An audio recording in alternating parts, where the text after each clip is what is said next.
Good morning to everybody, and welcome to this session entitled "The MENA Strategic Initiatives to Adapt to Climate Change and Build Long-Term Resilience." I'm very pleased to see you all here early on this Tuesday morning. A very important session. Adaptation is a key issue that maybe is not receiving the same excitement as mitigation in many cases, wrongfully so, I might add. But it's nevertheless, we will give you the rightful attention in this case.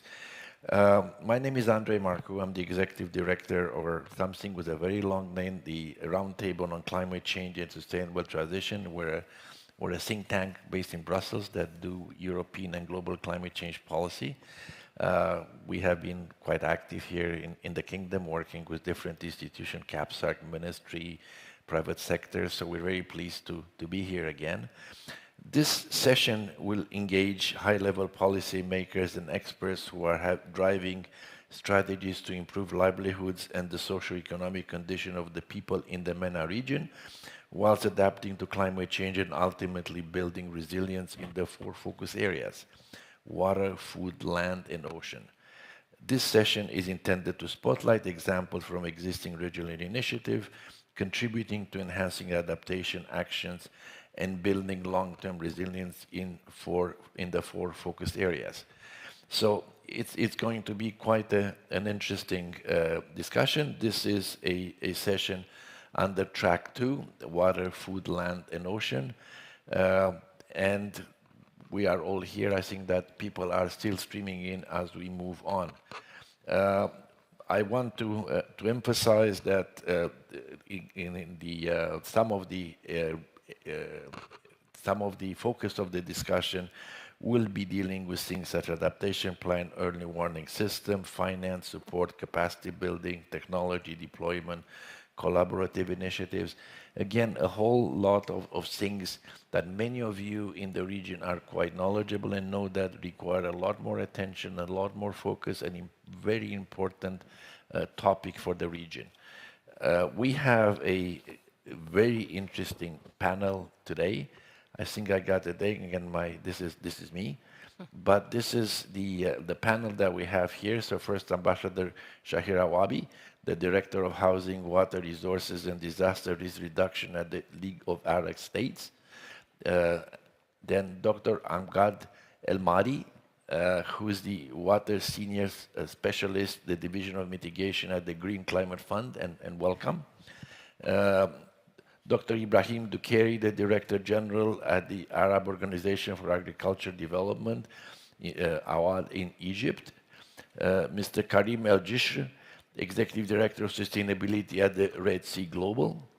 And Ms. Lara Nasser, Program Manager as the West Asia and North Africa SIWI, the Stockholm International Water Institute.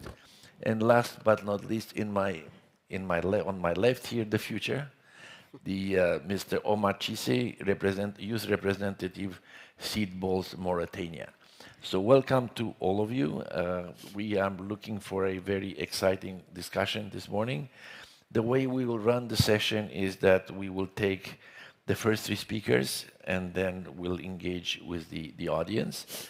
And then we'll go to the next 3 speakers and also have the opportunity. And then we'll go to the next 3 speakers and also have the opportunity to engage with the audience on the specific interventions of those speakers. And at the end, there will be a further discussion, general discussion, and then a conclusion of the session. So first, I will ask Ambassador Wabi to give your introductory remarks. We have 10 minutes. I have 10 minutes scheduled for each of the speakers so far. However, this is an important topic. We are a more informal organization, and we like to run things and allow people to the freedom and the ability to engage as much as possible and hear speak, relax. So we do have the time. It's important message. Ambassador, please. Thank you very much. First of all, thank you for giving the League of Arab States this opportunity to address this session, which is actually handling issues that are of great importance to the Arab region. And For the elements that is being covered by track 2 concerning land, water, agriculture, and the environment or the oceans, if you may, the Arab countries have approved regional strategies or action plans on all of them. Of course, all such strategies cannot ignore or neglect climate change adaptation and mitigation. So they include clusters on climate change. However, adaptation remains the priority of the Arab region since it is not one of the largest historical emitters responsible for global warming and emissions. Therefore, the region upholds the principle of common but differentiated responsibilities and respective capabilities high on its agenda. This fact does not prevent the Arab countries actually from voluntarily taking steps to mitigating climate change in response to the needs of their peoples within the available resources, of course. However, it is evident that there are limited finance options for both adaptation and mitigation for climate change in the region and particularly for adaptation. So why then is it important for the Arab region to address the impact of climate change in these four sectors, land, water, agriculture, and oceans? I think climate change effects on the Arab region are being enumerated in all the sessions within this MENA week. So I am not going to go and explain to the audience who have heard this before in many sessions. However, the recurrent severity and significant increase in natural and man-made hazards in the Arab region, particularly in recent years due to climate change, has led to repercussions on all these sectors. The effects have increased the occurrence of severe events, drought, water scarcity, and floods, plant pests, animal diseases across borders, and environmental degradation and biodiversity loss, all which has resulted in economic and financial shock waves that have resulted in an exacerbation of food insecurity and water insecurity in the region. Damage and loss resulting from the natural and these man-made disasters disrupt physical and financial access to food, especially among vulnerable households, and contribute to imbalanced diet and prevent access to clean water, sanitation, and healthcare, and even to people's livelihood. In some instances in the region, climate change is at the bottom of some conflict. So the Arab region realized this and the need to tackle all these issues. The only way to do this was through having a transformative vision and forward-looking perspective that would address the root causes of the vulnerabilities and provide long benefits. So the Arab leaders gathering within the League of Arab States have adopted a series of different strategies. The first one I am going to tackle with is the Arab Action Plan to deal with climate change.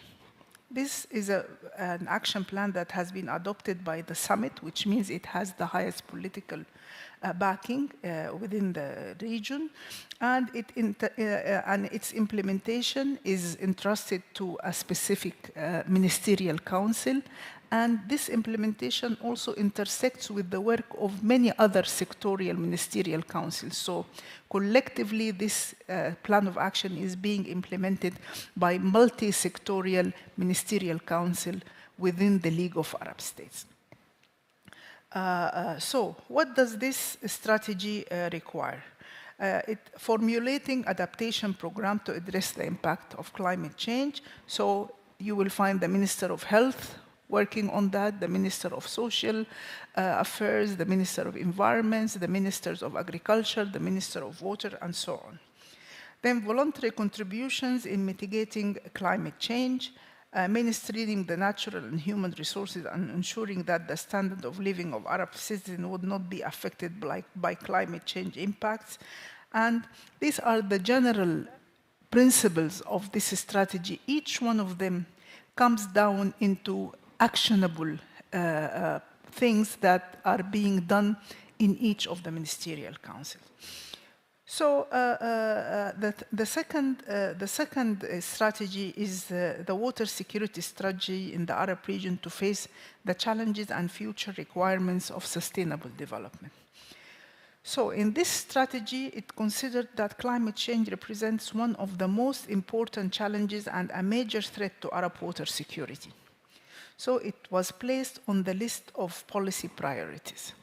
The result of which the Arab Ministerial Council for Water is following up on the implementation of this strategy with the support of many specialized Arab organizations, including ACSAD, Arab Organization for Agricultural Development, the Arab Academy for Science and Technology, and many other technical hands of the League of Arab States.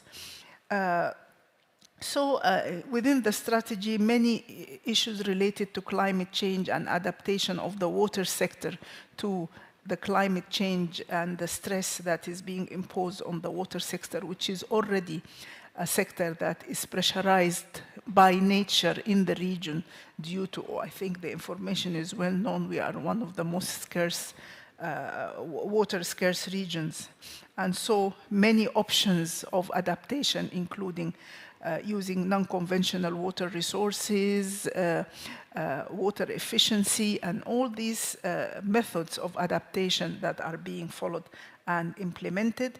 Of course, many challenges remain in the implementation, which I will discuss later on, but it is not that the challenges are for all the strategies because they are related to structural issues related to the implementation in itself. So let me move to the third strategy or action plan concerning food and land. In the Arab region, this issue of land and food has been an issue for concern for a long time. So you will find that there are many policies, strategies, initiatives concerning food security, concerning agricultural, sustainable agriculture. A president will come with an initiative for food security, an organization will come. All these initiatives address the same issue: food scarcity, the necessity for food security, the necessity for the component of agriculture to be available: land, water, and the environment. And of course, the other human elements and financial inputs for the agriculture. So these scattered initiatives recently draw the attention of the Arab Summit. So they requested that all the efforts related to land, related to food security, related to agriculture and sustainable agriculture, to be gathered in one concerted document to be called the Arab Strategy for Food Security. This document has been entrusted to the Arab Organization for Agricultural Development. I am not going to talk about it because His Excellency will definitely talk about it, but it is ready now for adoption. It includes all the previous efforts, it builds on it, and it has a forecast for the future. So with all the details, I am not going into the details. The last point I am going to mention is concerning the disaster. The disasters, and as a result of, before that, sorry, I missed a point. A point is concerning the relation between food and the human person, which is related also to the Sustainable Development Goals, which is hunger. So there was an Arab regional strategic framework and action plan to eradicate hunger in the Arab region, which is a multi-sectoral, multi-task initiative that is being implemented within the League of Arab States in the efforts to implement the Sustainable Development Goals, and it is related to both food, water security, and social security. So I am coming back to the Arab Strategy for Disaster Risk Reduction. And this is, as you know, the common denominator among the Arab countries is not only language, culture, historical heritage, or religion, but a number of transnational regional hazards actually we share. Different parts of the Arab region are regularly exposed to geological hazards such as earthquake. We have witnessed this from Morocco in the west to Syria in the east. Volcanoes, landslides, tsunamis. Oman have witnessed several tsunamis very recently. Floods and heat waves, droughts, sandstorm, forest fires, hurricanes, and dust storms. All these disasters are in some way related to climate change. So as a result, we needed to take action geared towards these disasters. So the Arab strategy for disaster risk reduction was adopted, trying to address these things. And recently, with the initiative of the Secretary General for an early warning for all by the year 2027, the Arab region now is endeavoring on making an action plan for a whole coverage of the region for early warning system with specific pillars. This is quickly, I didn't go into the details of the different strategies that we are having within the Arab region to address the relation between climate change and our livelihood, let us say, our land, our agriculture, our environment, our water, and how can we survive within this climate change, which is actually we are witnessing today. Yesterday, I had a session in which I put a picture of one of my friends. She is a Dutch friend who, I am Sudanese, so she loves to go to Sudan. She took a selfie with herself with a thermometer with the temperature in Wadi Halfa in North Sudan. The temperature was 65.5 degrees. And this Wadi Halfa actually is in the middle of the Arab region. You will have all West Asia, and then you will have all North Africa and up to the west to Morocco. It is in the middle, and if the temperature in 2019 in the shed in Wadi Halfa was 65.5, and this is a picture of a natural person. It is not a scientific or it is anything. It is us who live there. If it was this in 2019, where are we going to be in the future? Thank you very much. Thank you very much, Ambassador, for these. I think this whole session is very much about the human dimension. All these issues that we are discussing here, things around water and food and agriculture, these are really human dimensions of climate change. Very, very real in the region.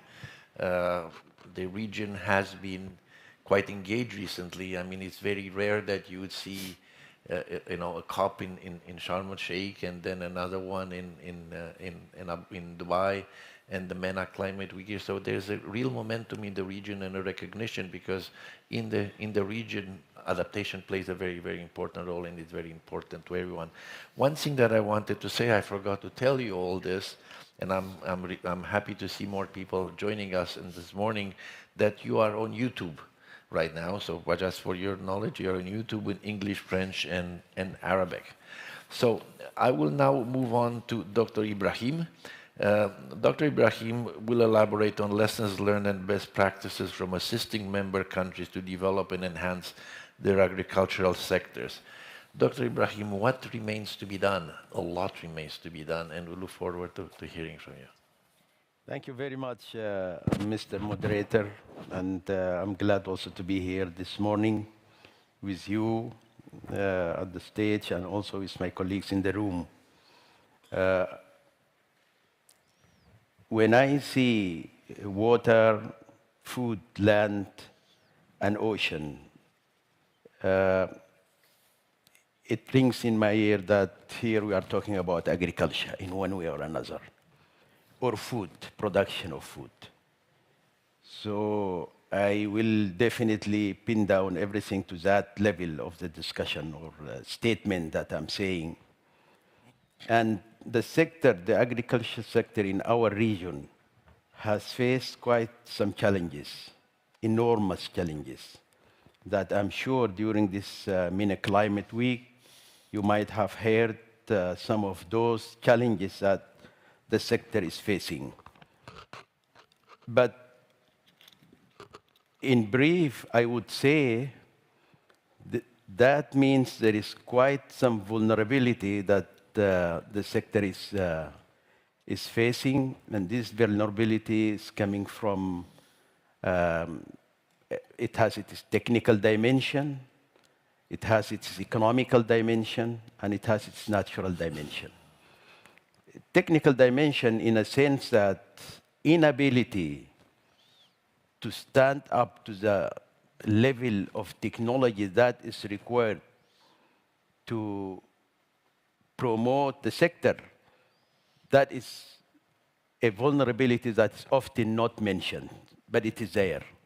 Then economical, we know that in the region as well as at the global level, there are some economical challenges that also putting pressure on the sector that I'm talking about. Natural is, in one way or another, we are referring here to the climate challenges that we are facing. And it has already been mentioned, some of the features of that natural dimension in our region in terms of heat waves, droughts, floods, and you name them. So those are all sources of vulnerability that the sector is facing. And for that, we need to build the resilience of those in that sector to at least make it through. Now, what do we mean by building the resilience when we zero into the sector? And I want to bring here the issue of adaptation, just borrowing this adaptation as it is one of the two important terminologies when it comes to climate change, adaptation and mitigation. And adaptation as if it's more or less our sector, the agricultural sector, is taking the huge part of it. So we need really to enhance that adaptive capacity of the sector to lift to the challenges of that the sector is facing, whether coming from a technological aspects or in economical aspects. So building the adaptation, we need 3 or 4 important things. The number one is the technology. What technology is required to enhance building the capacity of the system to persist? And technology is a broad term. We can bring it down to a set of interventions, whether technical interventions or institutional arrangements, or also institutional interventions. So when we say institutional interventions, I mean a whole set of strategies, frameworks, policies that have already been mentioned.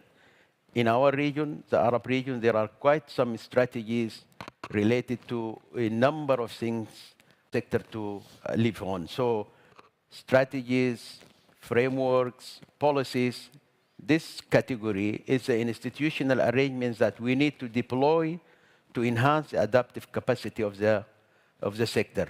And alternatively, the other one is the technical, how to grow it, which suitable varieties that you want to use, which suitable practices that you want to use. So that is the technical aspects, and we have the institutional aspect. But for adaptation, we need more than that, financing. Very, very important. And the third pillar of this adaptive capacity, building the adaptive capacity of the sector, is the capacity building. So we have technologies, which I summarize it into a whole set of interventions, technical or institutional. And then we have finance. You need to finance all these transformatory measures, whether deploying new technologies or new methodologies, that requires financing. So finance is the second one, but the most important one is the capacity building.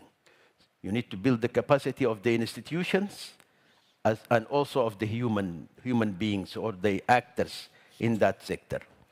And which means when we talk about capacity building, we mean the knowledge, we mean the skills that enable people to engage or enable systems to engage. So whatever is required to build the engagement capacity, because if you want really to adapt, you need to engage. So that building your capacity to be ready to engage purposely and to make it happen, that is what is required, and that comes through capacity building. And in our region, all the strategies and frameworks are in one way or another addressing these dimensions that I have already talked about. And also in this region, as has already been mentioned, a vast desertification, or this region is characterized by being most of the desert in maybe Africa and Asia is actually in the Arab region in one way or another. So desertification is a serious problem. We are a region of water scarcity, that's also very known. And we have conflict over natural resources because the continuous pressure and challenges the sector is facing ended up in limited opportunities for those living in that area, and this here comes the issue of conflict over natural resources, which you oftentimes develop into tribal conflict, or maybe even into political conflict. And in this region is very, as we speak, at least in our region, 7 countries are in one way or another in that kind of conflict. It starts with conflict over natural resources and develops very quickly into some other dimensions. But in our region, we have also some lessons learned and some practices that we often mention. And let me just mention a few of those. The local context, because the region has also quite significant variability, so the local context matters. We need to internalize when we start talking about technologies, finance, capacity building. We should be very sure of what we are talking about. We need to internalize and we need to contextualize, because the knowledge is wide, technology is also wide. What is suitable for one environment is not possibly suitable in another environment. In the case of Sudan, let me mention one thing. In some areas, there are regulations and laws that prevent use of certain agricultural implements. Why? Because of the local context.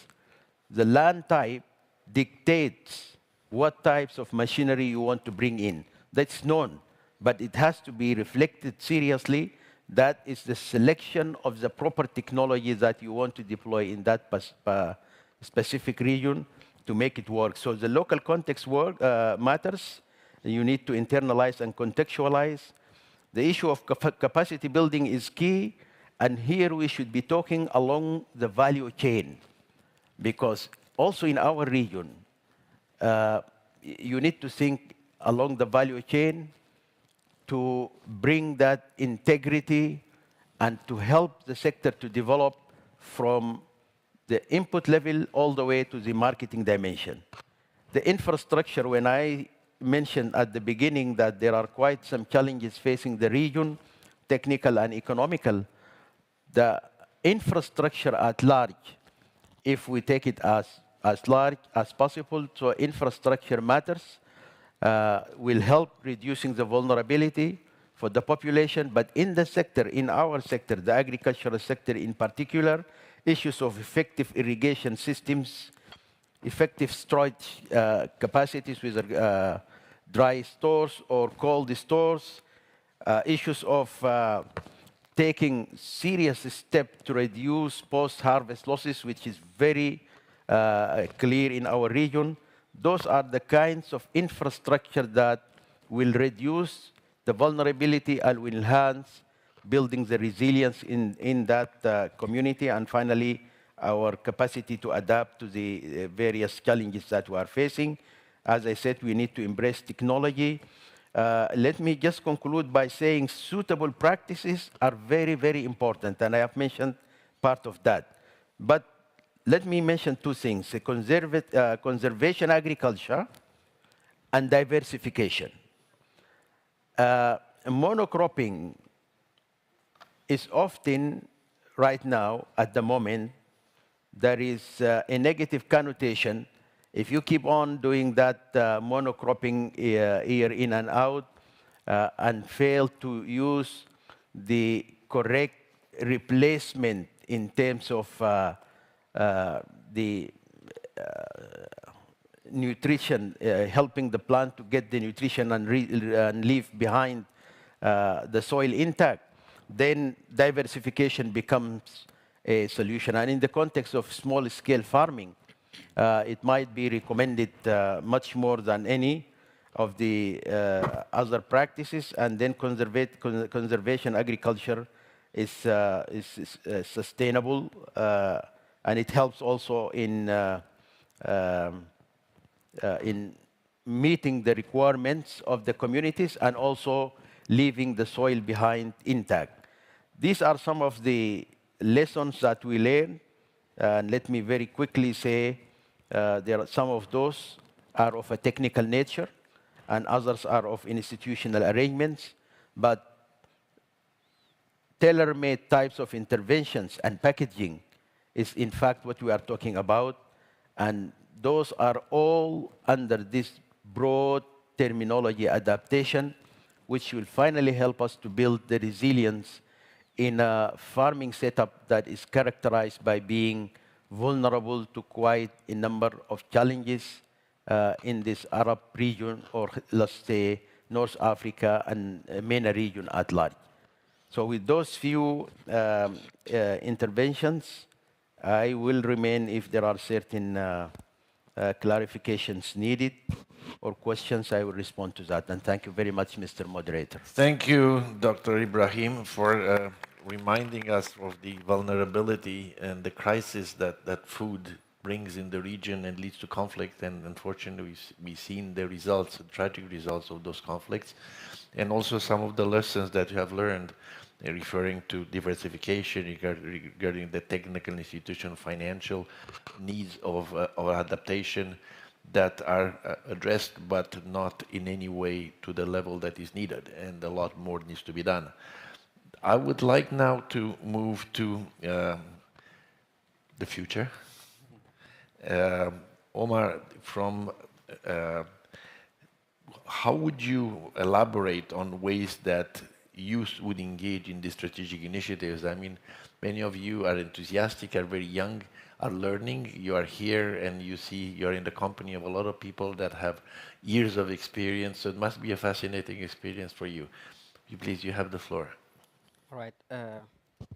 So thank you so much. So my name is Omar from Mauritania. Actually, I'm a youth representative and also a COP28 international youth delegate, which is led by COP28 presidency with a partnership with UNGO. So in terms of this question, I will actually make it in my context as a Mauritanian context and also in a MENA region youth context. We know, like, youth in the MENA region actually are witnessing a climate change consequences crisis. And we are actually facing like polycrisis in terms of, especially in Mauritania. I'm coming from a city which is Nouakchott. We're actually facing the sea level rises and also water scarcity and also food scarcity in terms of agriculture, because we are not actually very autosufficient to have our own agriculture technology. So our community actually are facing all those challenges, and however, our young youth who are actually in Mauritania are facing a lot of challenges in terms of how they can integrate into like climate negotiation process, or also maybe if they want to have a climate action into their community, how actually the government they can support them. It's actually very difficult, but we know we need actually to implement like those strategies which go beyond tokenism, like which actually will include young people from actually different region in the MENA region, where they will be the one actually having the voice of how they can speak about their future.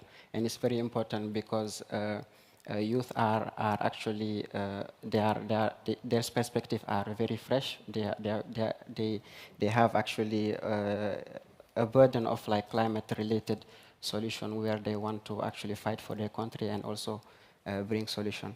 And in my own perspective, like in Mauritania, coming from a city which is having all those problems, as I said, this you can say Sidbol Mauritania, we have started a project last year where we are trying to reforest the Mauritanian land, but we still have some challenges to implement because we don't have the support of the stakeholders.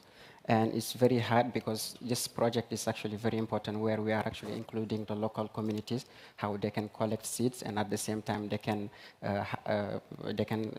plant seeds, so they can reforest the non-timber product, because most of the rural areas, they are actually focusing into non-timber product, and it's very important. So as a young person, which we started this kind of startup, we don't have this kind of support from the government.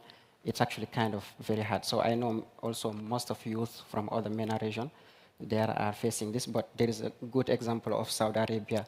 Saudi Arabia, especially the Minister of Energy, we saw like they are actually including their youth. Even for the first day, you saw like how youth are very keen into for Saudi Arabia. So it's very important how we can engage youth in strategies, which is they can be part of the decision making. And also, as this program I'm attending is actually giving us the capacity building, and also giving us like how the negotiation process, where we can actually come and try to work like into negotiation, like the negotiation process. But the problem is actually like if every country, they can actually engage youth in their country, maybe different activists, especially in my country, there is a lot of people who are doing great things, but they are not recognized into what they are doing. So if they can be a part of this, the negotiation process, and also helping them in different way on if they want to make impact in their climate action in different countries, it will be a really good thing. So I think as a young person, so we need like to create like the government and all the international organization stakeholders. They need actually to create a program which is led by youth, where they will be actually having like they will take their future in hand, and because we know like youth actually are the future, and it's not the future but today, starting from today. Indeed, it is not the future anymore. It is today. Indeed, it's not the future anymore, it is today.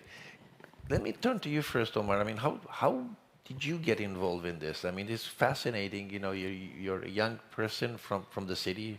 So this is, you're talking about agriculture, how did you get involved with this? I'm just curious. I shouldn't be asking questions that I don't know the answer to, but nevertheless, I'm curious because I think it is a lesson for all of us. All right, so I'm coming actually from one of the vulnerable communities in my country. And why I'm here first talking with these great speakers, wonderful, I didn't even say you guys, you are wonderful. And I'm here because of this international program, which actually they are taking the LDCs countries and small island countries, which are affected by the climate change, which is the international COP28 International Youth Climate Delegate.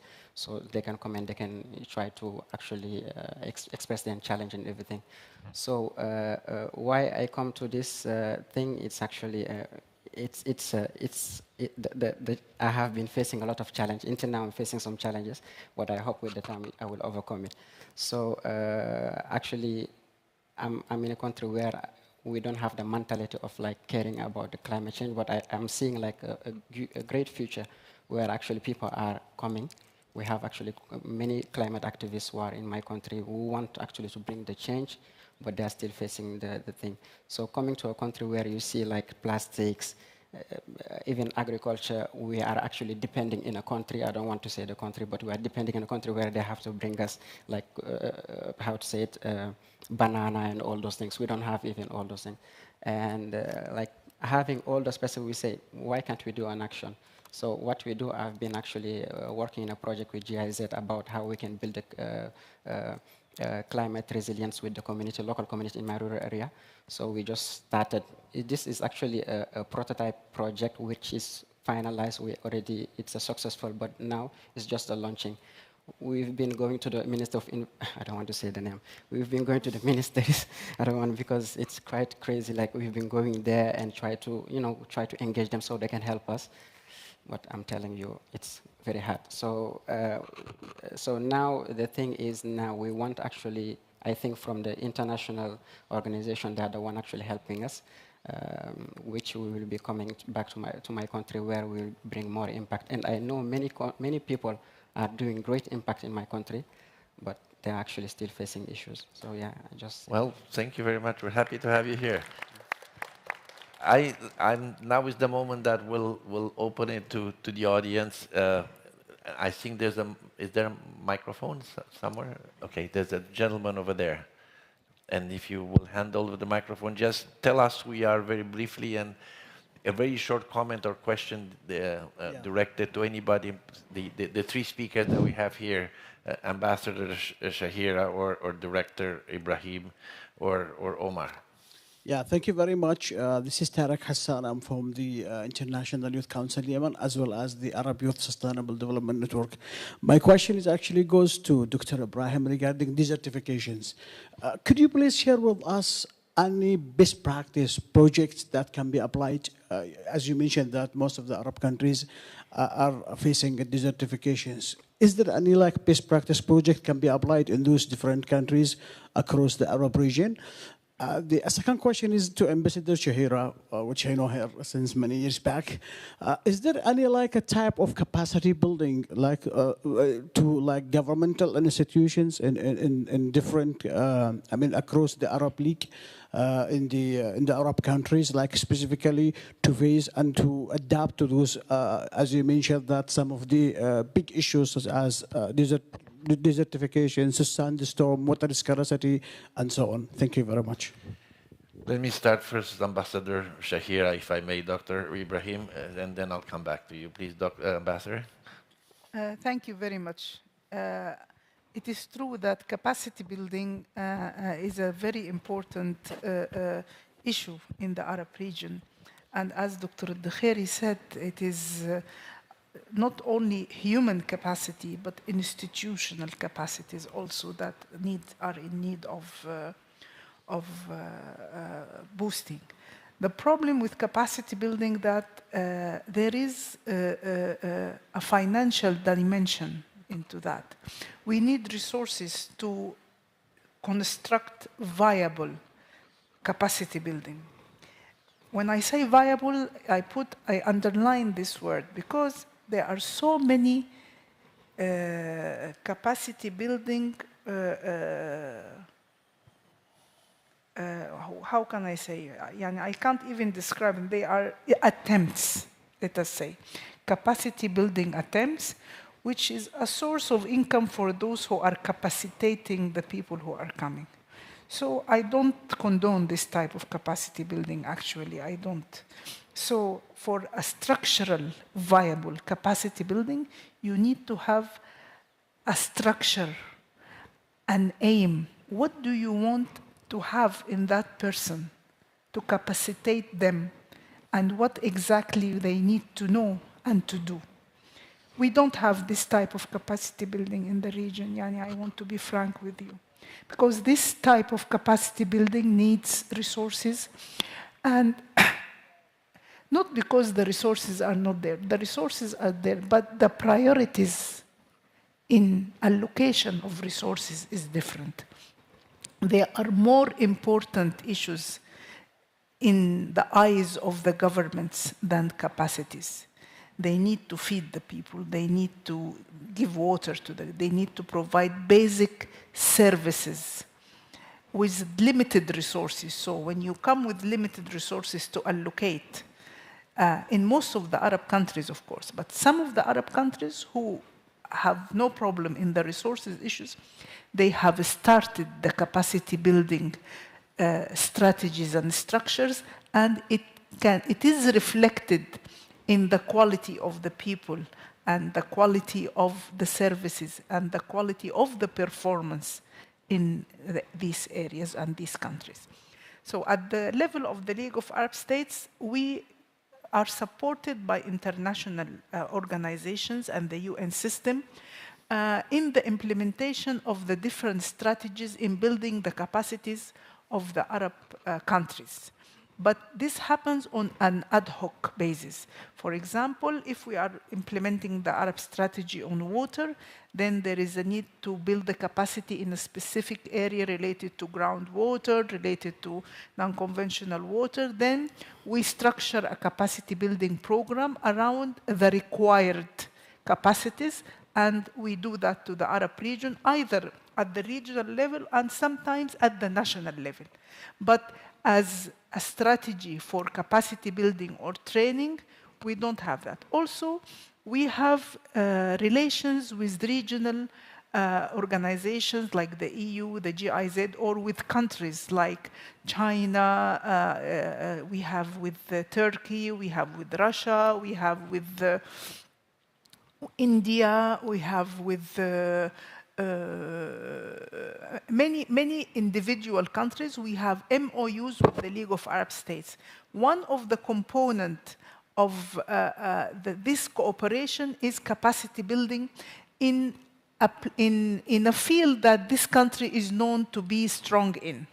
For example, if, for example, we know that India is strong in IT, then you will find that we will be jointly having capacity building programs in that area for the Arab countries. So it is on ad hoc basis. It is not specifically League of Arab States programs. Thank you. So there needs to be more structure, more. Yes, it is not at all structured. Dr. Ibrahim. In response to Tariq's question, yeah, there are good experiences if we take the forestry departments in our countries and forestry research. There is a handful of technologies that limit or at least help people to deal with desertification, massive desertification.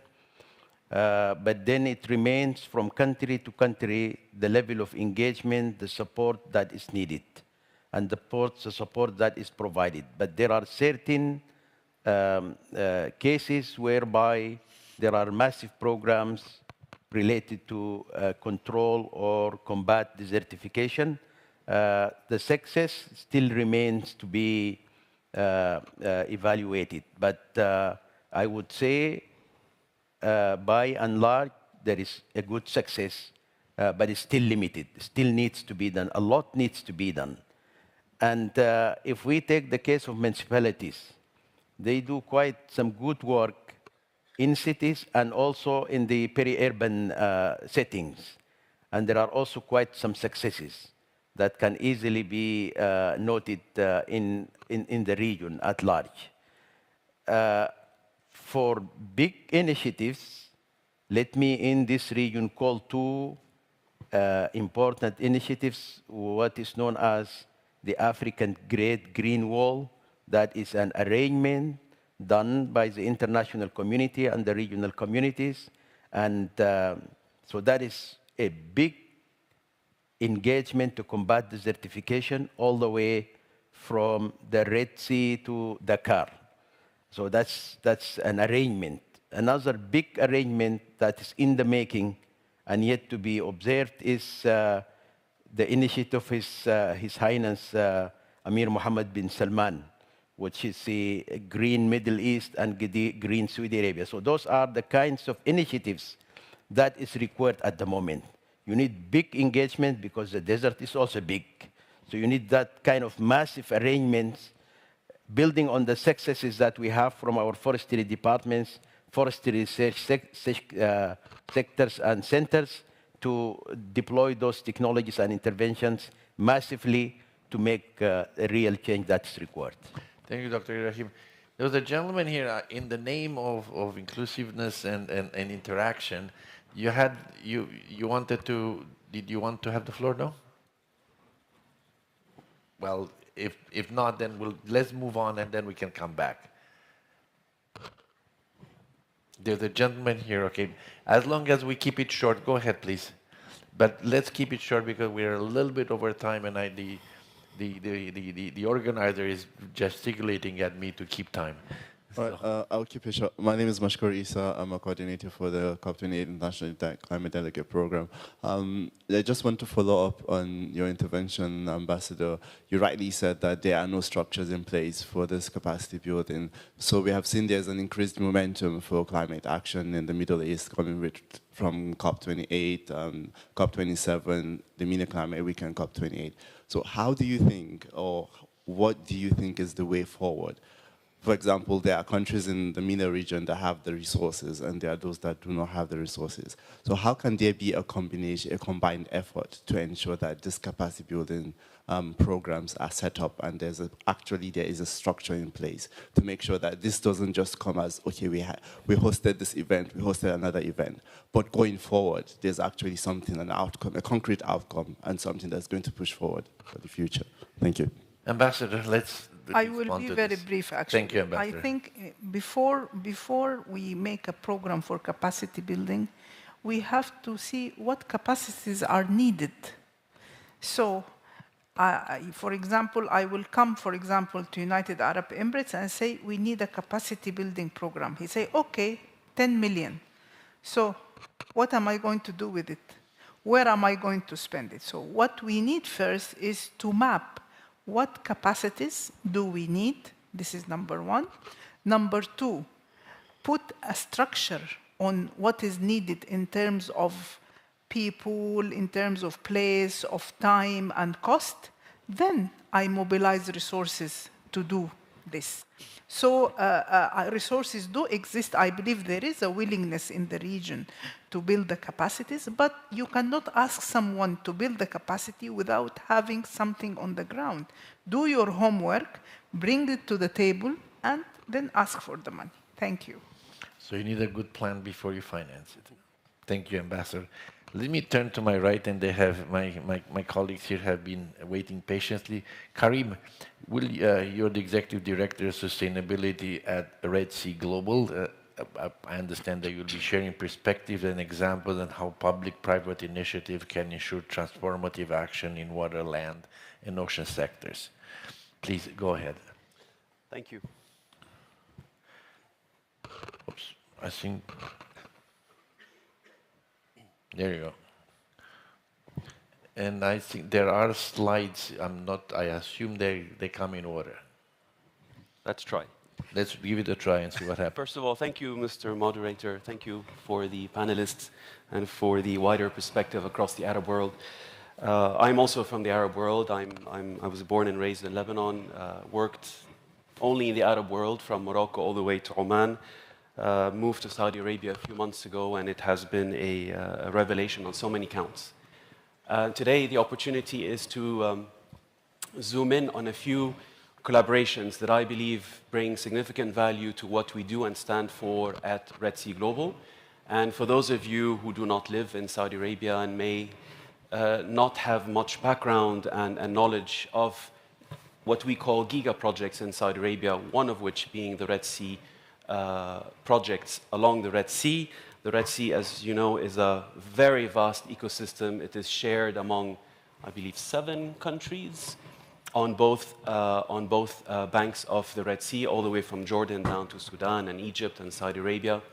And this is now a golden opportunity for Saudi Arabia to open to the world, to facilitate, to develop tourism destinations, unique tourism destinations that really rely and showcase the best of Saudi Arabia in terms of nature, in terms of hospitality. And this project by the Red Sea Global started 5 years ago, so we're now 5 years old. and we've come a long way. And so I thought long and hard about the segue, the intersection with the topic today, and I chose to highlight 3 examples. So I'm going to use 2 or 3 minutes per example, showcasing collaboration to support land, food, oceans, systems, and resilience. I'm going to start with the first one. As we heard here on the left, on my fellow panelists, we are a water-poor region, and that's it. You know, this is a fact. We cannot change that. Yes, we can do some cloud seeding. Now, perhaps the Emirates, Saudi Arabia, perhaps other countries who have access to the technology can benefit from a little bit more rain, but it's still not much more than this much rain per year, right? So that is not something we can depend on. So any development, whether it's farming, it is tourism, it is manufacturing, will require a source of non-conventional water. We are all at the mercy of desalination. 99% of the water we consume here in Saudi Arabia is from desalination. Even here in Riyadh, when you open the tap, the water comes from pretty far away from the sea. Let's move to the Red Sea. On the Red Sea, any tourism ambition that we have will require energy, it will require water, it will require food. I'd like to start with water. Water has to be desalinated.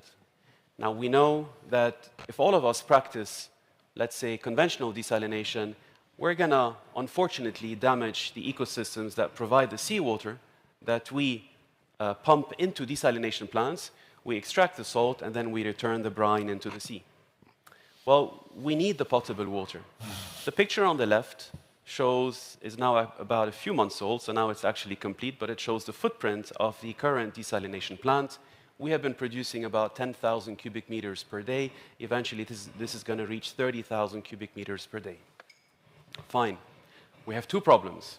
The first problem is it's energy intensive, extremely energy intensive. So if Sudan can afford to do desalination, or Jordan, or Oman, or Kuwait, it requires a lot of energy. How did we address that? Well, from day one, we said that the Red Sea destination is an off-grid tourism destination on the Red Sea coastline, which means we need to produce all the energy. There's no grid, there's no cable. And so all that energy to power the desalination is coming, and I'm going to try to use the laser pointer maybe there.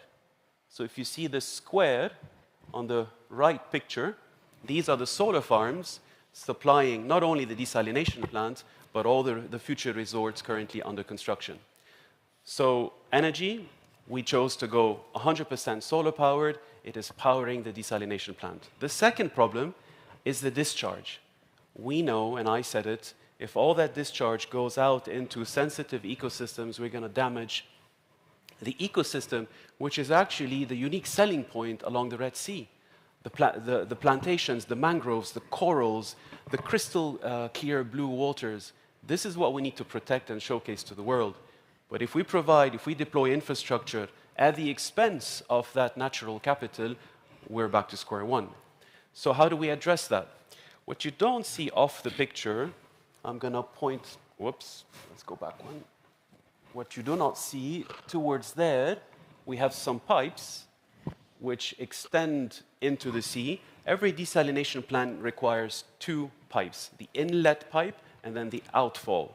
So the outfall was designed in such a way, and the location of this facility was positioned more than 20 kilometers south of the resorts, specifically to avoid sensitive ecosystems. And all of that, and it goes out about 2 kilometers so that we have a proper mixing, and then we test the waters in a radius of 500 meters around the outfall. All of this would not have been possible without a partnership. And so these systems that I have described to you are part of a 25-year concession with Aqua Power, which is an Saudi energy company. 25-year concession whereby they design, build, operate, and eventually transfer those assets to Red Sea Global. So this is a very significant partnership at the core of what we do and how we deploy those services and infrastructure. The bottom right photo that you see is the last piece of the puzzle. When we desalinate water and we use it, Eventually, it becomes wastewater, and it goes to a wastewater treatment facility on land. And what you see there is tertiary treatment provided by reed beds, also as part of the 25-year concession. So now we have a biomass which is irrigated from treated sewage effluent, and any surplus is used for landscape irrigation as well. So as much as possible, through a partnership, a 25-year collaboration, we're able to provide all of those services as one system. And it's important to understand the full water cycle and optimize it from energy efficiency, demand-side management, to water treatment and reuse. The second collaboration I would like to highlight today has to do with food. So when visitors come, and I believe the first guests will arrive to the Red Sea next month, because the first asset in phase 1, which is called Six Senses, is open for business as of November 1st. Our first guest will be arriving. Of course, we need food, not only food for the guests, but we also need food for all the employees and all the workers, more than 25,000 workers. But let's think long term. How do we energize the farming sector along the Red Sea and in the Tabuk region? So there are many ways of energizing an existing food system or an existing food sector. What I show you here are mango plantations in the area of Umluj. Umluj is about 70 kilometers from the Red Sea site. And what we have done at Red Sea Global is to support the establishment of a farmers' cooperative. Our vision for regenerative tourism development is that some of the food can be sourced locally as much as possible. We need it. It's got to be local, it's got to be sustainable, it's got to be from the region. And this way we can minimize food mileage. We can also provide a low-carbon food supply chain to our guests and our workers. This cooperative was established less than a year ago. It has now an advisory board of 27 individuals and companies, including local farms. Eventually, the vision for Tamala, which is a beautiful name, Tamala, the vision is to support up to 3,000 local farms in the region, in the catchment, who can provide some of the food items so that they can source that food locally to our guests and our workers. So we have citrus, we have olives, we have mangoes, and we have many other crops. But more importantly, it's about normalizing also and stabilizing the market, the supply and demand, so that farmers can plan ahead and get the best possible price for their produce. It is about quality, and it is also about technology transfer. And we heard a lot about capacity building and technology transfer. Yes, conventional farming will always be needed across the world, but we can supplement it with a bit of technology to the extent that it is relevant and needed in the area. So there's a use case for every technology, whether it's hydroponics or aeroponics or mushroom farming. Whatever is needed needs to have a proper use case. And I move to the third collaboration that I would like to highlight today, and that is a partnership for mangrove plantation. So adaptation, anything to do with adaptation, we need to protect our shorelines, our coastline. We know that the sea level is rising by 30 centimeters in the next 25 years. That's quite significant for low-lying regions. So it is important that we continue to not only protect existing seagrass and mangrove plantations, but also enhance them if we can. And so what you see here on the picture, on the left side, in collaboration with the National Center for Vegetation Cover, we have established the first mangrove tree nursery, which means we need to collect the seeds from the region, the local varieties. We are now producing the first batch of 1 million mangroves. We have an ambition to produce 50 million by 2050. 1 million mangroves. What is very important in that picture is the siting. You cannot establish a mangrove nursery anywhere that you wish simply because you have the land.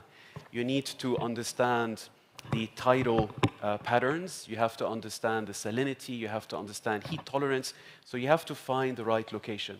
And ultimately, this cannot be done without collaborations. So from government entities, non-governmental entities, and then we also use technology such as remote sensing to identify the recipient habitats, because those mangroves will have to be transplanted, and we cannot plant them anywhere. We need to plant them where nature will receive them, where we have the right water conditions, heat conditions, and light conditions for mangroves to grow. So this is an ongoing effort which started only a few months ago, and this contributes to our net positive conservation benefit goal. Red Sea Global from day one said, not only are we going to avoid damaging the ecosystem, as we should, because this is the heritage, the natural heritage of the kingdom, but we want to seek to enhance it if we can. And so we need to use nature-based solutions. You all know, I think, that mangroves are one of the best soldiers in the fight against climate change. It is an amazing carbon sequester. It is extremely efficient in capturing atmospheric carbon. It protects the shoreline. It attracts also birds and fauna. So this is the beginning of a long journey, and I'm sure there will be a lot of capacity building and technology transfer across the region so that we can build on those early wins, but we have a long way to go. And we can only achieve those wins through collaboration and partnerships. Thank you. Thank you very much, Karim. And very inspiring examples. Very inspiring examples that you give us, show us what can be done if you look at the local condition, understand the technologies, engage in partnerships. So it takes a lot, but it can be done. Can be done. Can be done. Let me move now to Dr. El Mahdi, who will elaborate on the role of finance in sustaining initiatives developed in the MENA region. Dr. El Mahdi, please. Thanks, moderator. I want to take it from, like we have heard in the first round of the speaker about the issues, what need to be done, and also including the use in terms of decision-making process. And now we heard about an interventions and technology as solutions. I think it as a role of finance, I wanted to answer it from my way. Are we really lacking finance? Is the question about quantity or quality of the finance? And by taking this, I wanted to start to introduce what is the Green Climate Fund is. Green Climate Fund, it's the largest multilateral fund that really served the Paris Agreement, and it has been established under UNFCCC for climate change conventions.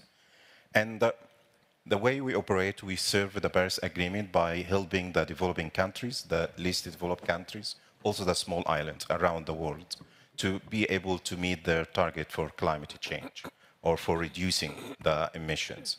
And we are not really like an investment that's actually looking for return on investment. We're actually looking for the impact of our investment, and the impact is coming from the reduction of the CO2 emissions or the improving the resilience within the community. So how many people has been adapted and become more resilient.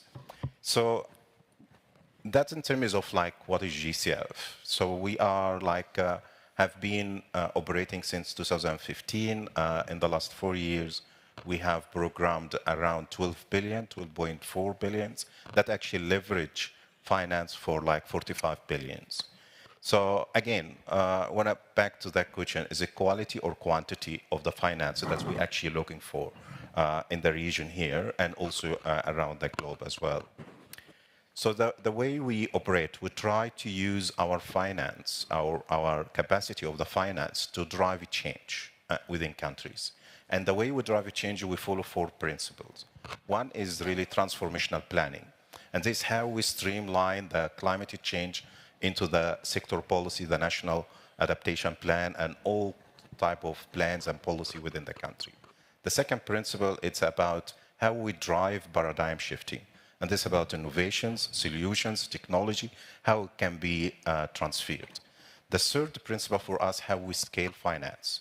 So how we use our flexibility of the financial instruments that we are working with.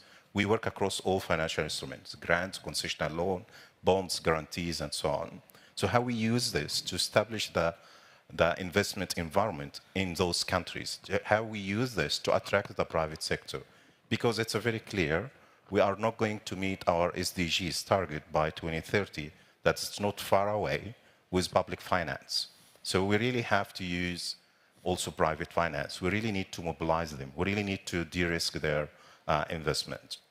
The fourth element, I think that already came across in the first round of the speakers, and that is about like how we establish coalition and knowledge management.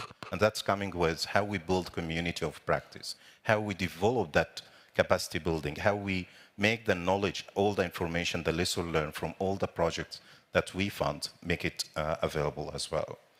So by doing those four principles, we're looking for projects to come to us from the countries based on their needs, based on their national adaptation plan, based on the sector priorities. Unfortunately, I have to say it very clearly here, in the MENA region, we are really lacking projects from the MENA regions. And we would like to see more come to us from the MENA region. Like currently, we only have 3 countries from the MENA region being able to bring projects and have projects like Jordan, Egypt, and Morocco. The rest of the country use other different programs that we give, but they are very small programs. And I will explain what are those programs that actually create an opportunities for the countries in the regions here. So the way we operate, we have a different program to support the countries. The first one is really like, it's a one-off 3 million for each country to develop their NAB plan. And that, in most of the cases, most of the countries here in the region access that window. The second window is what we call it like a readiness program. And this 1 million per year, up to 3 years for each country as well. So that's like the entitlement for the countries. And this actually to build the capacity and also to revisit their strategy, to develop a new strategy for any particular sector they see as a priority for their countries. So we always encourage actually the country to come a multi-year readiness program. So come for like the 3 years and access the 3 million, both a very structured capacity building program that really empower the countries to be able to develop like a project or a concept note or a full proposal for us. Once they do the readiness program, it normally leads to like a project idea. And that project idea can come to us as a concept note. And we are one of the funds that we actually provide like a seed fund to develop your proposal. So we have what we call it project preparation fund. And this up to 1.5 million, where you put your concept note and you request that fund to be able to develop your concept note to a full proposal for us. And once you have the full proposal, you can go between the minor one, it's 10 million, and then you can go for small one up to 50, medium up to 250, large beyond 250 million that you can request from GCF. So how we assess those projects? So as we are a climate fund, we are different from development funds. So the key aspect for us is really how you present your project and present your project as it's being triggered by climate change. So we have heard from Ambassador Shahir about all the issues about climate hazards that's really impacting the region and the needs to work across water security, food security, energy efficiency, and so on. So you really need to show us the climate change happening in your country or in the region you are planning to put your interventions in. And what that hazard is, what is the impact of that hazard, what is the trend of that hazard, and is that trend, how it will happen in the future? Is it going to be worse or steady or going to be improved? And that's really what we call it like the climate rationale, the umbrella. After that, we look at what is the impact potential. If your project is mitigation, so we're really looking for how many tons of CO2 that will be reduced from the intervention. And we have seen the interventions from Jasser about like those type of projects that can actually showing a very clear reduction in the CO2 emissions as well. And also if it's an adaptation, so we're looking about number of beneficiaries as a resilience. If it's a cross-cutting, we're looking for pause. The second criteria we're looking at, it's really about the paradigm shifting. And that's about the innovations, the solution that you are proposing or the interventions. And we're also looking about what is the opportunity for scalability or replicability. So the interventions we have here, is it replicable? Can it be replicated to all other countries on the Red Sea, for example? That could be one of the criteria that we look at. The third criteria is really about sustainable development. And this is where we're looking at the co-benefits. about like what is the environmental benefit, social, economic, and so on. The fourth element, which is a very important, that really lead to what type of financial an instrument that you will request to support your proposal. And this is about the vulnerability of the country that you are working on. And it's not just the vulnerability from climate change, but we are also interested to look at the vulnerability as financial vulnerability. So what is the debt ratio, for example, in the country? Could that help us to say, oh, maybe we really need to give all the fund as 100% grant, or it's a mix from grant and concessional loan? And when I say a concessional loan, it's really a concessional loan because we are not really looking for a return on our investment. And I will give you a quick example what we mean by concessional loan. If it's a public entity that actually requesting this project with the country, they actually access that concessional loan for 0.25% as an interest rate, 0.25%, with 40 years payback. So you need to pay your loan over 40 years. And also you have up to 10 years as a grace period, so no payment. So you can actually put all the constructions, all the building up front. If it's a private entity, you can actually receiving that concessional loan with interest rate for 0.75%, less than 1%, up to 20 years to pay back, and also 5 years as a grace period. So this is what we mean by concessionality.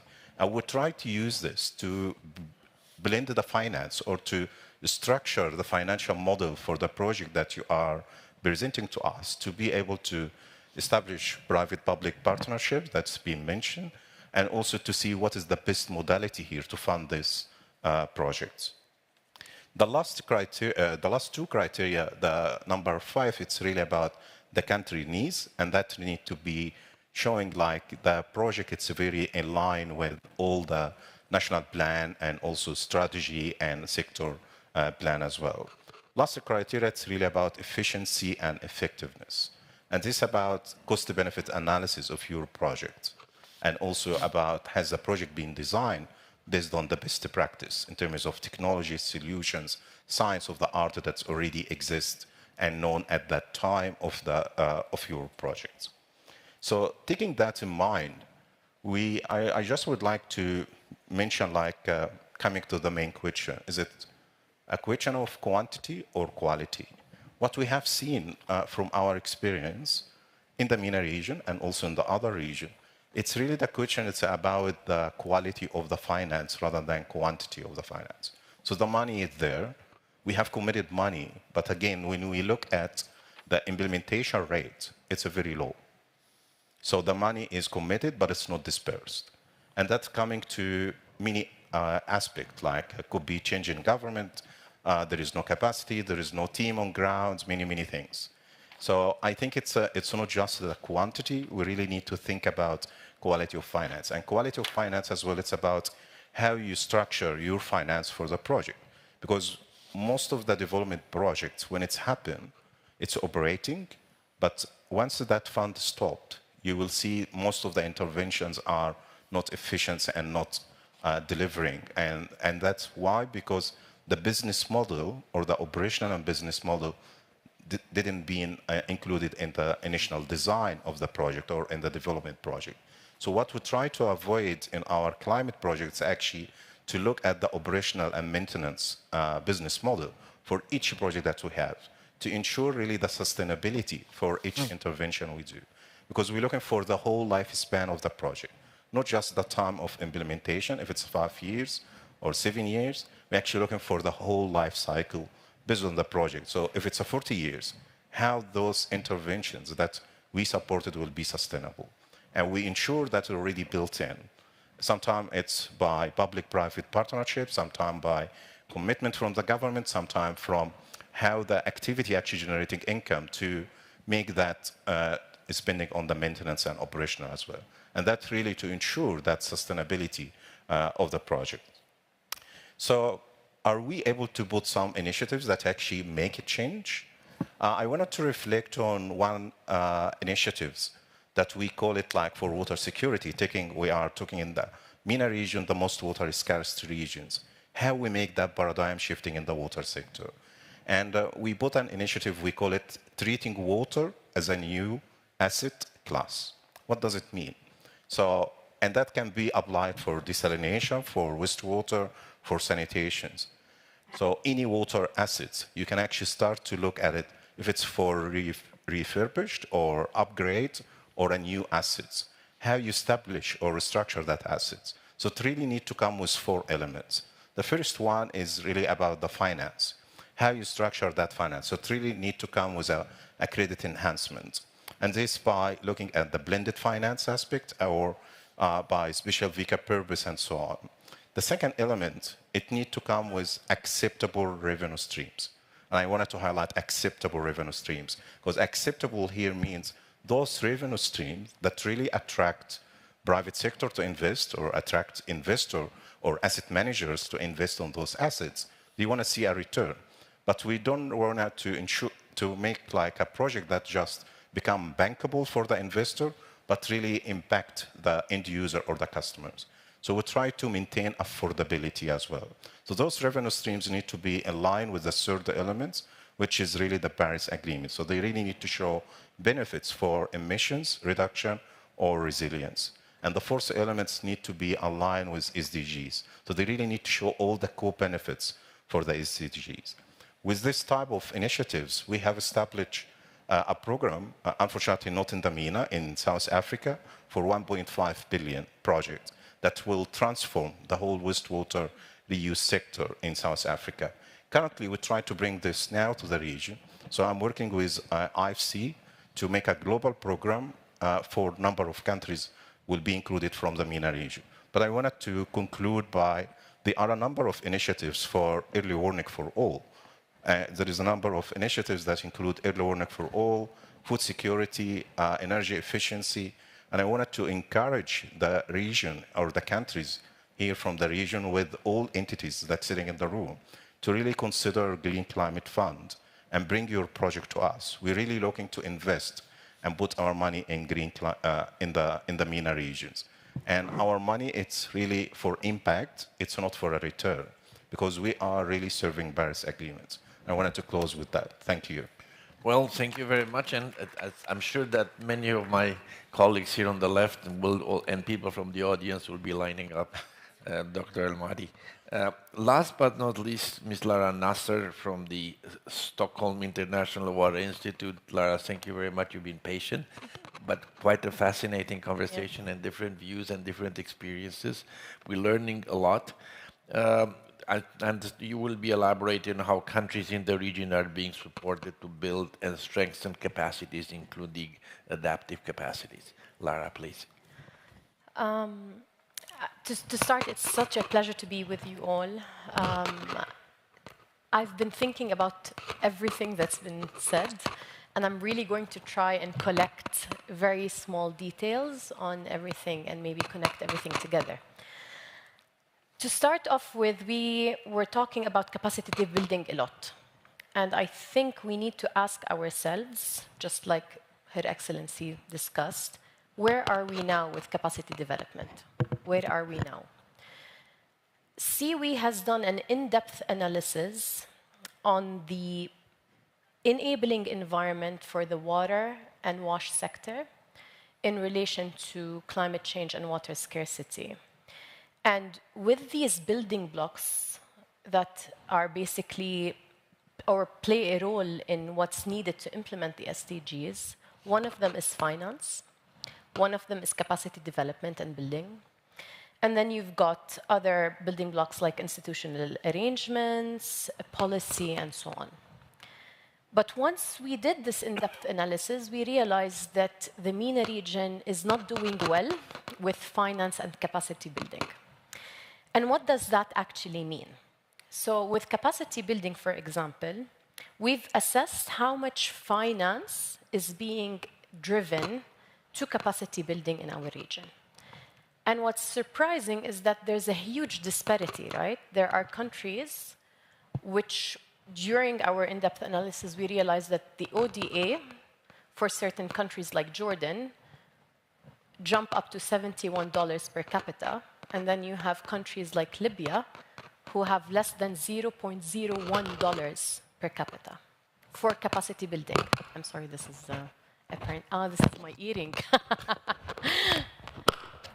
Yes. Okay. I'm sorry. Is this better? I'm very sorry.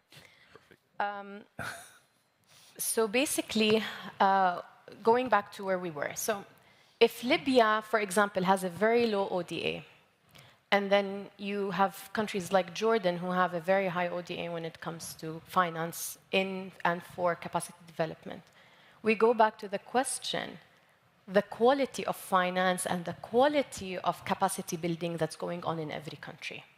Having a high ODA for capacity development and capacity building does not mean that it's necessarily good, by the way.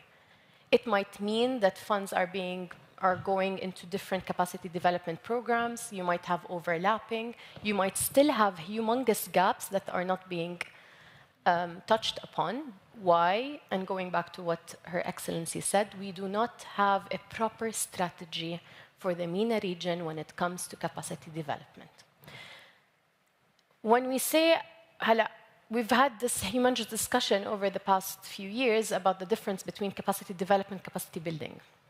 So you're either talking about the existing knowledge and capacities and how you basically develop that, and or you having to build something from the ground up. But if we talk about both of them, we also need to discuss how skills and knowledge and institutional capacities play a role in this. And organizations and international organizations such as SIWI play, or we're trying as much as possible to play a role in this. So to start off with, the Stockholm International Water Institute, which is based in Stockholm, has tried its best to localize its efforts. And for that reason, we have just opened a regional office in Amman, Jordan, which covers the West Asia and North Africa region. We've been operating in countries around the region. And I'll give you an example. So part of our work is increasing capacities and developing capacities in different countries. One of them is Libya, for example, because it has a very low ODA and financing when it comes to capacity building. We have been partnering with UNICEF and the government in wanting to create a capacity building and development program that targets water and climate change. And one of the major things in that program is the ability to negotiate in COP and in MENA Climate Weeks, for example. We've also realized that a lot of these capacities are missing. Delegations go to these big meetings and are not prepared, and there's a big gap between policy, data, and science. And what we're trying to do is to develop this program that embeds these technical items for policymakers so that once they go to COP meetings and go to these negotiations, they have the ability and the skills to do so. We might not be able to teach them how to negotiate, but what we can do is increase their skills and their knowledge on how these things and how that data is driven. Another thing is that we have to also remember that capacity building and development does not necessarily mean that it's very conservative. So it's not like you have people in a room and that you're sitting and you're lecturing. Capacity development can come in different forms. One of them is actually doing and or performing different methodologies together in a participatory way with different stakeholders. In Yemen, for example, we are currently undertaking a climate change risk assessment as part of climate change rationale, which you just discussed. And we are trying to underline how hazards affect Yemen in 3 specific areas. Usually we do these risk assessments on a national scale, but because we were doing it in a participatory way with people from different ministries and the government, they chose, with their already set capacity, to help us and try together understand how different hazards are affecting 3 different governorates in Yemen, which more or less provide a bigger idea of how the national scale is. So you've got different climatic zones, different geographical zones.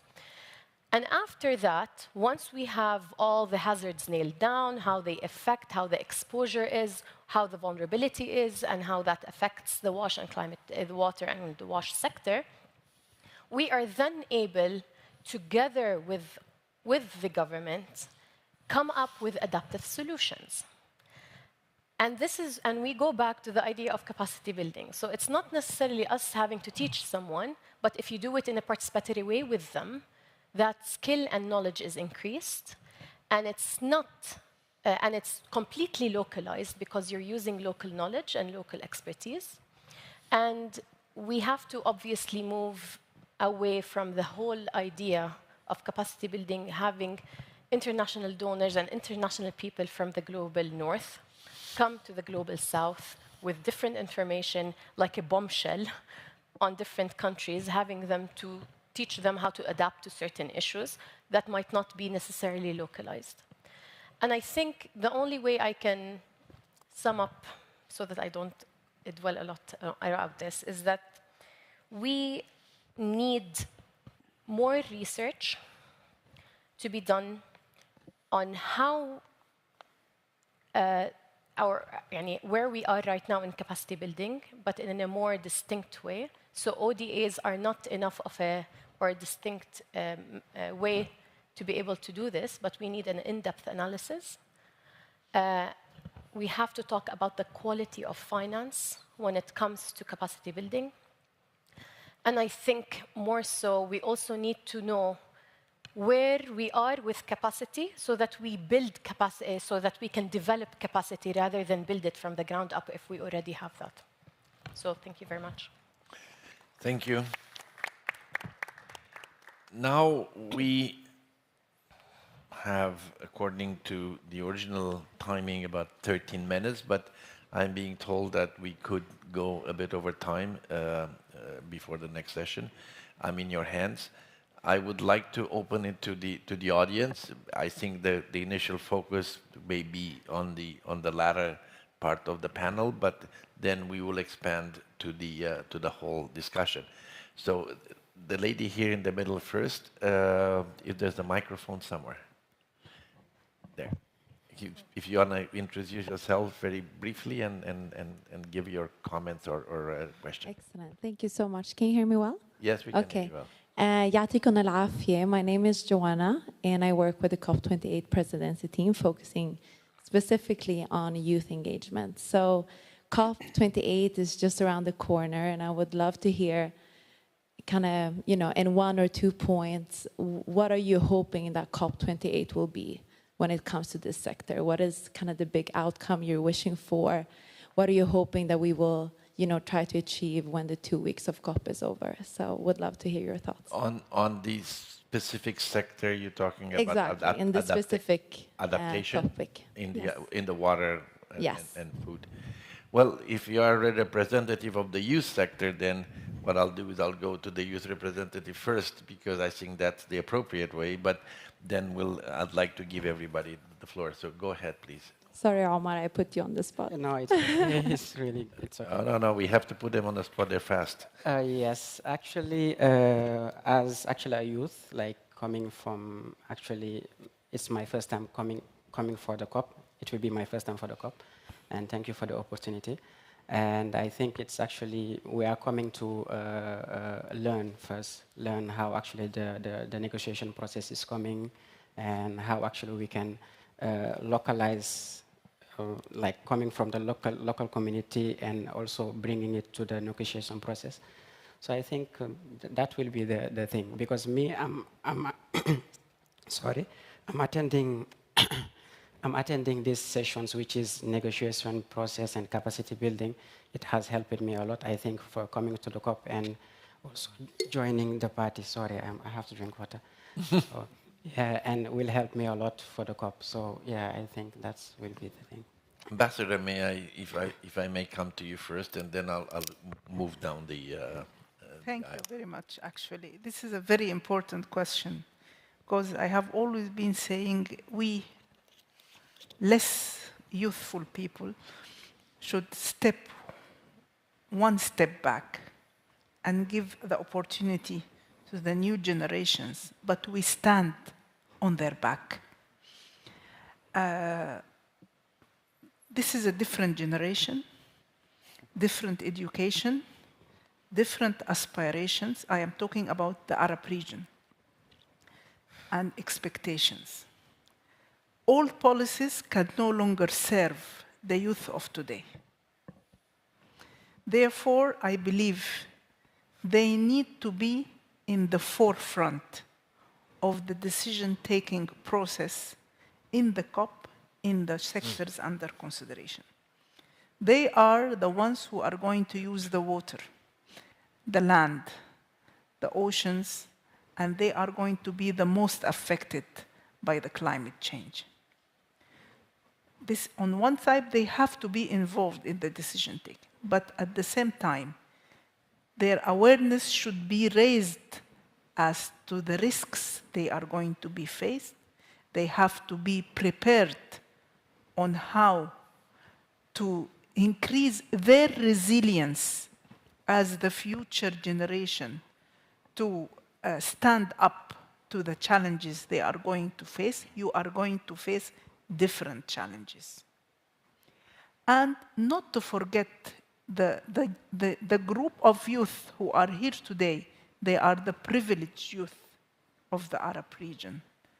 There are some other youth who are in war, under occupation, malnourished, sick, uneducated, in many parts of the Arab region. Their voice, you should be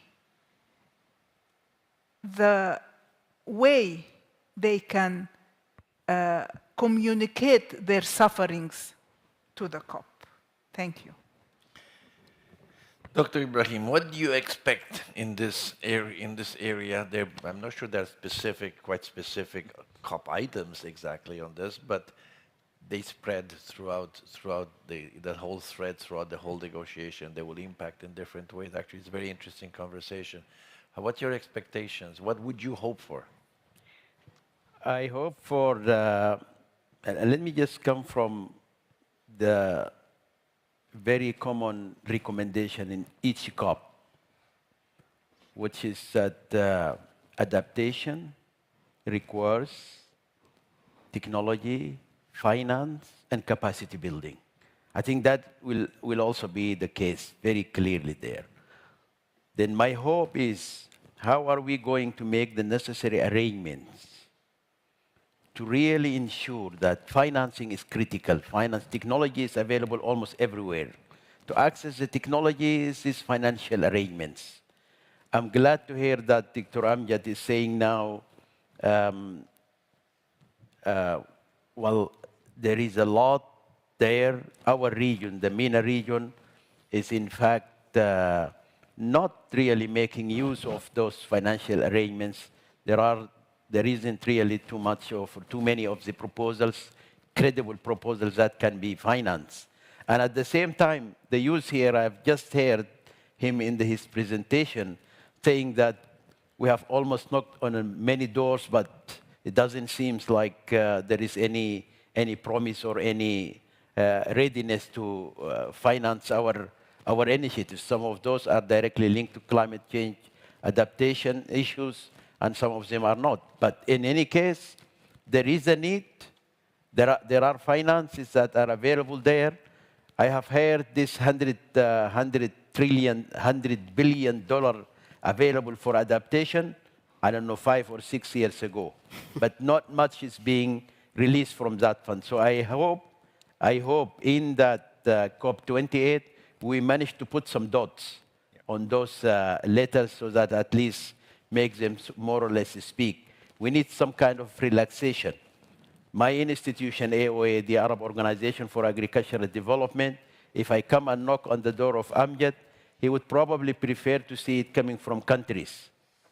I'm ready to put as many proposals as possible, credible proposals. But the modality says that, no, we're looking for countries. So I think if in this COP, if we can, we don't have to do too many things, but we have to do things differently. We have money available there. We have demands. We can do proposals as good as you need, but still we didn't configure that the way it should be. So I hope we do things differently in the COP28. Thank you. Karim. I'd like to add something on youth. My wish is that for every COP, there is a focus on future jobs. And as you know, many of our children today, they're going to do jobs tomorrow that do not exist today. They simply don't exist yet. And in the realm of climate change, I think there will be tens of thousands of new jobs. And I think COP is an opportunity to expose those new jobs and articulate them better. And something else that is missing from COPs historically is we spoke about technology and finance and capacity building, but what about behavior change?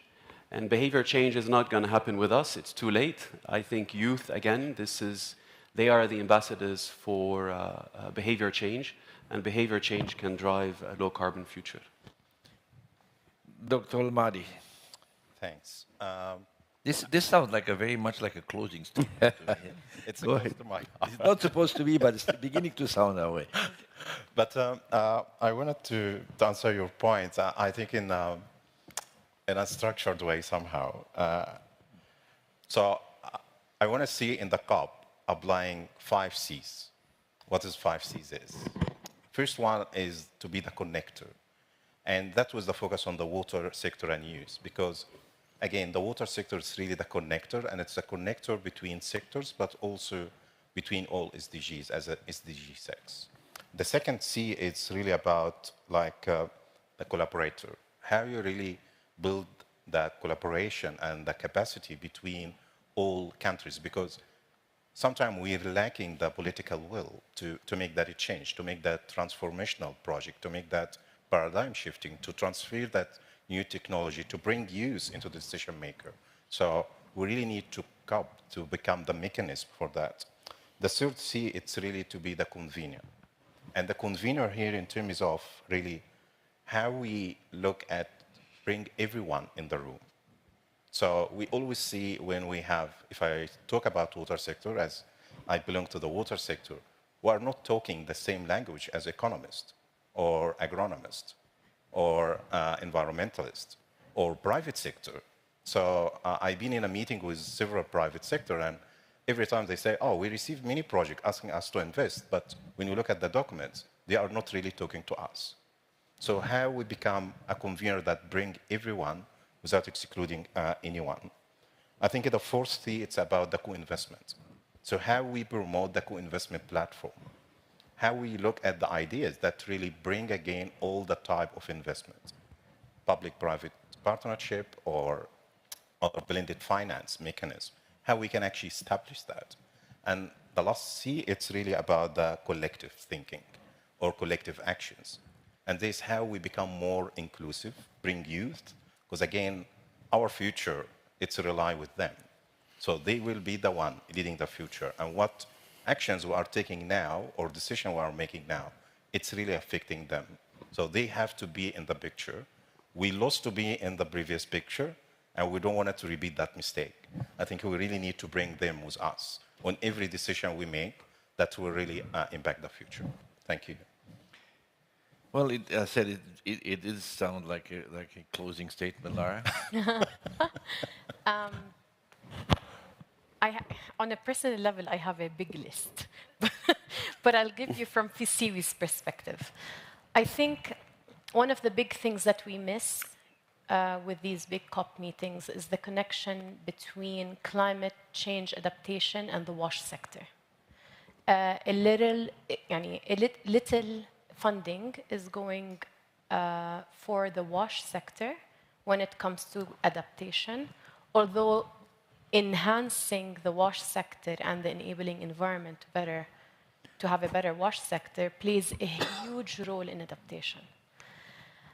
And I think that might be one of the biggest things that we usually miss. Another thing I would really like to see as an Arab is less talk and more action. We're very good, and specifically as a Jordanian, we're very good at writing strategies and policies, which are really good, and they've honestly become a lot better over the years. But I'd really like to see them being done. And more specifically, have better climate action plans that connect to these strategies. And that's it, I think. Thank you. There are three more. Okay, well, look, let's do the following thing. I'd like to take all of these, and we do have a little bit of time, but on the other hand, I would also like to give some time between the sessions. I don't think we should jump from one directly to the other. So what I'll do is I will take all three of them together, and then kind of wrap that up in a final statement responding to these. So there's a gentleman at the back, and then there's people here in the front.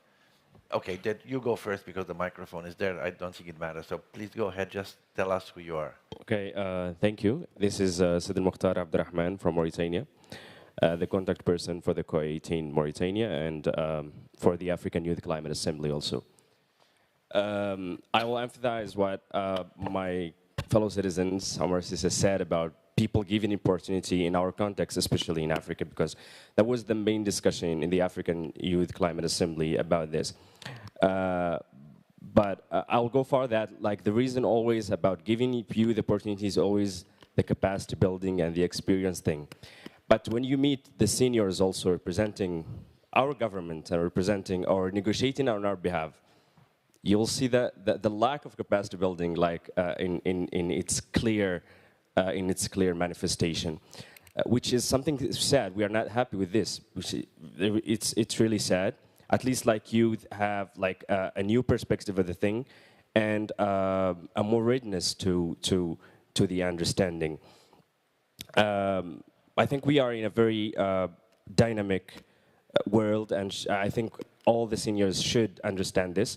And we are not in the phase that youth are still waiting for the opportunities to be given to them.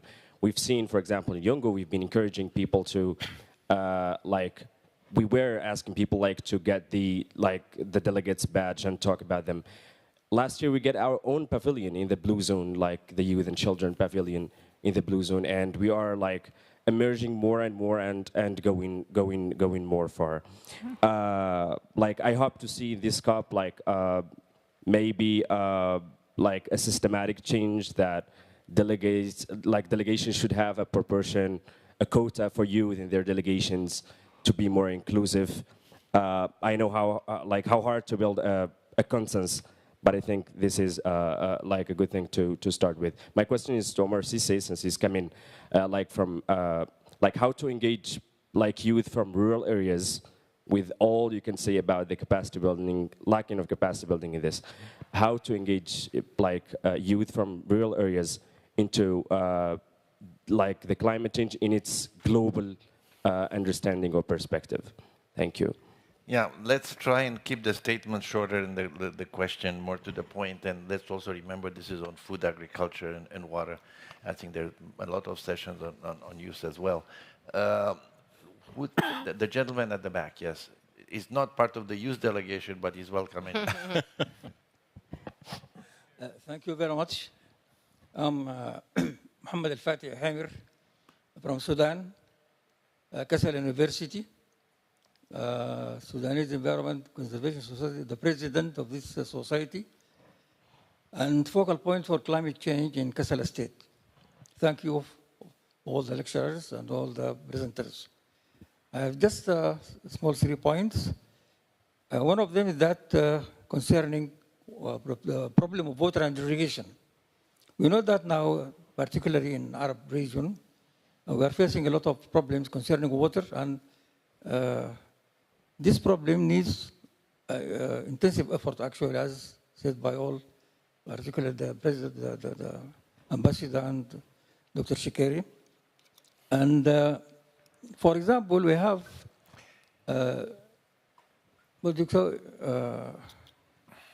technology inherited, compiled technology inherited in all the regions of all the Arab countries, even might be for hundreds of years.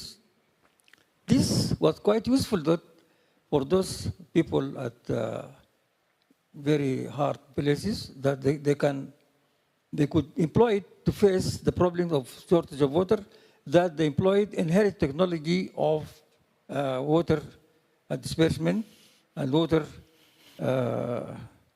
dissemination and all these problems. So I think this inherited technology for water harvesting should be taken in account and not be neglected. Another point is that I didn't hear about the early warning system. We need now, particularly for these hazards we are facing, to upgrade the early warning system to the highest technology and efficiency. The third point is that, as Dr. Shikeri said, he pinpointed about the forest. But it is might be happening in all the Arab countries. The deforestation is faster than afforestation. So we should keep our forests because definitely this is quite beneficial for water and for agriculture. Thank you very much. Thank you very much. And there's a last intervention here for the gentleman in the front row. Just yeah, I'll just make it quick. Dr. Amjad. Just like Dr. Ibrahim rightly said, the Green Climate Fund is looking for proposals from countries. So how does that be inclusive, particularly of youths? As you have seen, there are youths that have innovative strategies and innovative ideas and solutions to the climate change. So is there a modality that is going to be created in the fund that is going to support the startups and the solutions that young people are providing? Thank you. So there you have the challenger use window. We don't have that. Lara, I'll start with you, and we'll move this way. If we can have 2 minute statement, not more, for if you want to react to the last round of questions or anything that you take back from today's very interesting and interactive session. Please go ahead. Thank you so much. There wasn't actually a question specific to climate, let's say, capacity development in the MENA region, but I might want to just say one thing about the gentleman's discussion about agriculture and water. It's very important to also realize that because the MENA region has the highest percentage of water going to agriculture from freshwater resources, that we definitely have to start moving away from moving freshwater resources for agriculture. This has been going on, this discussion has been going on for a very long time, and I think it'll be very nice to see how the COP meeting is going to play a role in further enhancing that and playing a role not only in how water is being managed, but how agriculture is being managed. In Jordan, for example, and many other countries in the region, we have a huge problem and a gap between ministries that are dealing or, let's say, deal with agriculture and ministries who deal with water. And there's no connection. And in Jordan, for example, you have huge discrepancies when it comes to the water being used in a farm. So the Ministry of Water is responsible to bringing the water down to the farm, and then nobody has any right to say anything how the water is being used, what type of agriculture, which area you're being farming, and so on. In Jordan, for example, different scenarios obviously affect different countries. But I'd like to see how that is going to unfold over the next 5 years coming from COP, and how we can also manage the agricultural sector and not only look at the water sector in specific. Thank you. Well, listen, they say that if you drink water from the Nile, and the Nile in agriculture in Egypt, eternal Egypt. Yes, and that's happening for me anyway. As origin from Egypt, I left Egypt in 1995, and then I came back. And I always love to come back to the region. But I wanted to make the closest statement and respond to your point.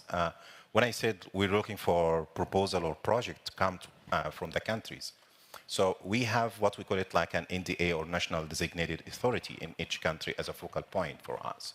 And we would like them to become more active to look at the key priority sector or the key priority action they want to do as a project, and what are the potential entity that can actually do that program for them, and then come to us. So we have that modality that we call it BSAA, or Project Specific Accreditation Assessment, that really allow the country to take more ownership and select the entity that's able to deliver the project they want, and they apply to us through that process. Because the other mechanism we have, we have an accredited entities that already accredit with us, who actually bring for us a proposal for the countries. So we would like to see countries take more ownership and actually bring their own project with a selected entity that actually wanted to work with them to deliver on their project.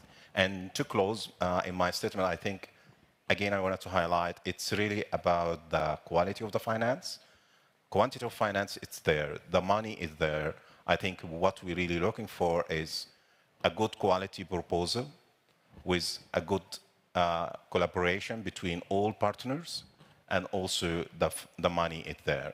That we are really looking for, and how we can really transfer those capacity or intervention that will be developed within this project in the country. So we don't want to see more development project that come, do something, and then go, and then the project get collapsed over time. We really need to develop transformational, sustained project. Thank you. Karim. On the early warning system, absolutely. I think we all need, let's talk Red Sea, all around the Red Sea, we need to share some kind of early warning system. I think it's important to define what the warnings are. Are they man-made or natural? We do have a smart destination component in our project because it is IoT and AI driven. But yes, it is important to establish this. Wonderful, thank you so much. It's actually a great pleasure to see one of my fellow brother from Mauritania. I think one thing he said is actually very important. How can we build a capacity building into, especially in the rural areas, especially in Mauritania? You know, Mauritania, we have actually a complex problem, also a geographical problem, like people are very spread into the desert and everything. And actually, it's very important how we can actually come to the rural areas and understand their needs and understand their perspective. Also inviting them, so maybe in a forum, and also try to show them how we can maybe, they can actually be resilient into their community and everything. I've been actually in different projects like GIZ recently.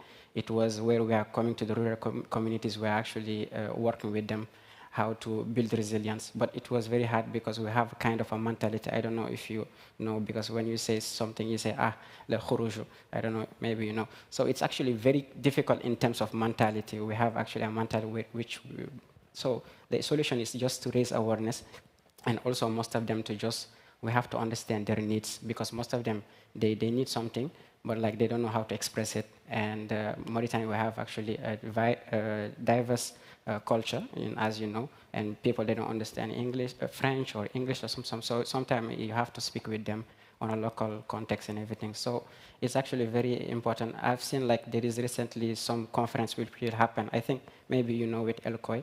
So it's actually very good if you are part of it. So they can try to bring all the local communities, they can express their need. Yeah, thank you. Thank you very much. I think a lot needs to be done in all the resources for the sector that I'm talking about: land, water, animal and plant genetic resources, and the climate, and coordination, synergy at all levels. Even when we start talking about the global level, we have the conventions, the 3 conventions. Still there is a gap. They are not talking closely to each other. That needs also to be brought to the scene. Land degradation neutrality, and I will close by this one, is very, very important. As the gentleman, the colleague from Sudan said, deforestation is faster than afforestation. Land degradation neutrality calls for that and then finally we'll probably bring people like the youth to the scene. That is a massive engagement. We need to deploy that one. Ambassador, you have the last word. Thank you very much. Actually, the resources we are talking about are at the bottom of life. And I think we need, the COP28 should let us go from speaking to action, from strategies to implementation, and means of implementation, which means youth, money, technology, and doing things on the ground. And using all the available knowledge, including traditional and heritage knowledge, and science and technology. Thank you very much. Well, thank you very much to all. I'm out of time, because even though I was told I have a few more minutes, but I'm out of time. But I'm not going to summarize about capacity and finance. I mean, my colleagues here have been very eloquent. But there's a uniqueness about this region. There's something very unique. I'm very struck. I grew up in Egypt, by the way. And I was very struck by the engagement that people have here, and the sense of community and the sense of family. And I think these are unique values that this region brings. I had dinner last night with a Saudi friend, and I was really touched by the reverence that he attaches to family and to multi-generational community. It's something very, very unique in this area. And it's something that will make things different for you and for your engagement as a region in this COP and in general in the conversation around adaptation. I think before somebody cuts my microphone, I'll stop here. Thank everybody for being here today, and I hope that you found this interesting and useful. Thank you very much. Thank you.